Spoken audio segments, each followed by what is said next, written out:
Hello everyone. তো এটা হচ্ছে শিব পুজোর দিনের কিছু ক্লিপ। তো শিব পুজোর দিন প্রথমে আমি আর মা বাড়িতে পুজোটা সেরে নিয়েছিলাম আমাদের যে তুলসী মন্দির আছে সেখানে। আর তারপর আমরা একটু গিয়েছিলাম মা কালীর মন্দিরে, যেখানে শিব মন্দিরও আছে, ওইখানে গিয়েছিলাম। আমাদের এইখানে পাগলাহাট কালী মন্দির, যেটা নাকি খুব জাগ্রত, ছোট থেকেই শুনে এসেছি খুব জাগ্রত, আর আমি খুব মানি এই মা কালীকে।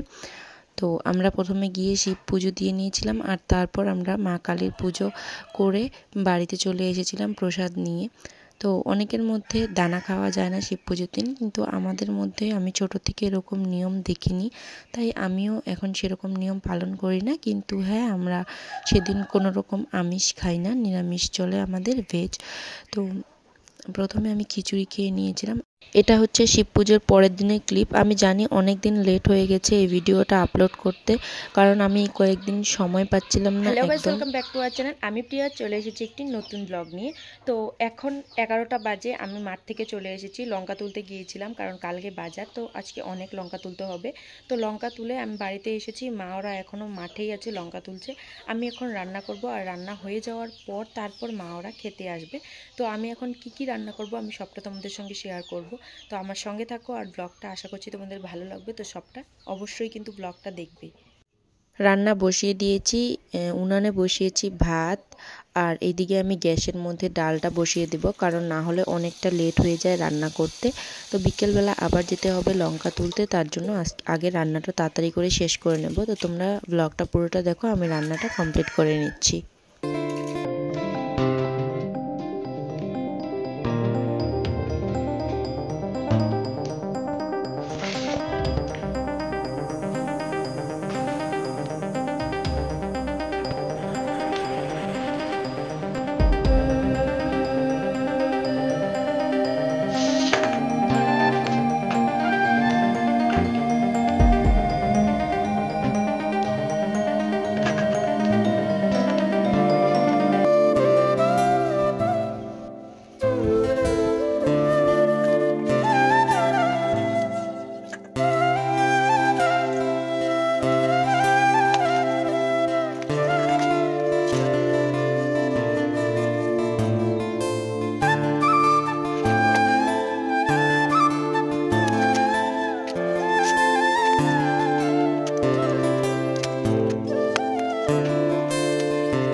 আমি স্নান করে রান্নাবান্না করে স্নান করে পুজোটাও সেরে নিয়েছি।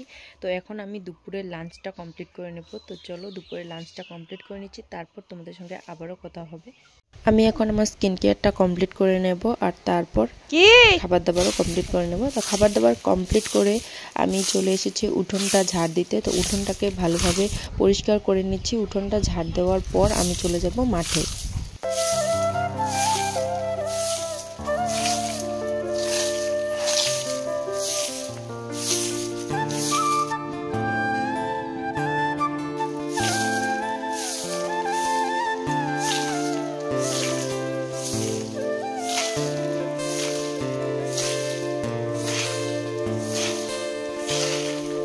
আমি মাঠে চলে এসেছি। মাঠে এখানে আমাদের কচু লাগানো হচ্ছে, যেটাকে আবো কচু বলে। তোমরা এই কচুকে কি নামে চেনো জানি না।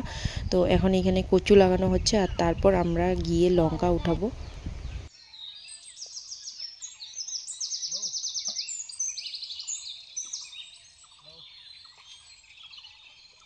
এই মেঘলা দিনে একলা ঘরে থাকে না তো মন, কাছে যাব কবে পাবো ওগো তোমার নিমন্ত্রণ।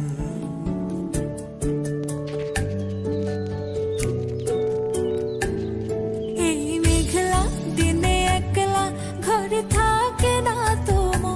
আমার সঙ্গে আমার গুড্ডিও এসেছে, আমি আসবো আর গুড্ডি আসবে না এটা তো হতেই পারে না। আর আমাদের ছাগলের বাচ্চা একটার পেটে একটু ব্যথা আছে হয়তো, তো তার জন্য ডাক্তার ওষুধ দিয়েছে সেটাই খাওয়াচ্ছিলাম।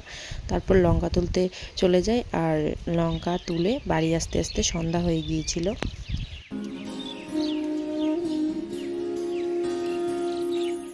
পরের দিন বাজার ছিল, তাই সকালে গিয়ে বাবা ওরা এই যে শশা তুলে নিয়ে এসেছিলো, দেখতেই পাচ্ছ আমাদের খেতে শশা হয়েছে আর লঙ্কাও তোলা হয়েছিল অনেকগুলো।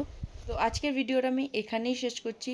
আর আমার ভিডিও তোমাদের কেমন লাগে অবশ্যই কমেন্টে জানিও। এরকম ন্যাচারাল ব্লগ আমি প্রায়ই আপলোড করি, সপ্তাহে একটা দুটো আপলোড করার চেষ্টা করি। আর তোমাদের আমার ভিডিও কেমন লাগে অবশ্যই জানিও, আর যদি ভালো লাগে সেটাও কমেন্টে জানিও। যদি তোমাদের ভালো লাগে তাহলে আমি আবারও এরকম ভিডিও আপলোড করব কয়েকদিনের মধ্যেই। তো তোমাদের মতামত অবশ্যই আমাকে কমেন্টে জানিও। আর যদি ভালো লাগে তাহলে একটা লাইক প্লিজ করে দিও, আর আমার চ্যানেলটিকে অবশ্যই সাবস্ক্রাইব করে রেখো। তো আজকের জন্য আমি এখানে ভিডিওটা শেষ করছি। টাটা।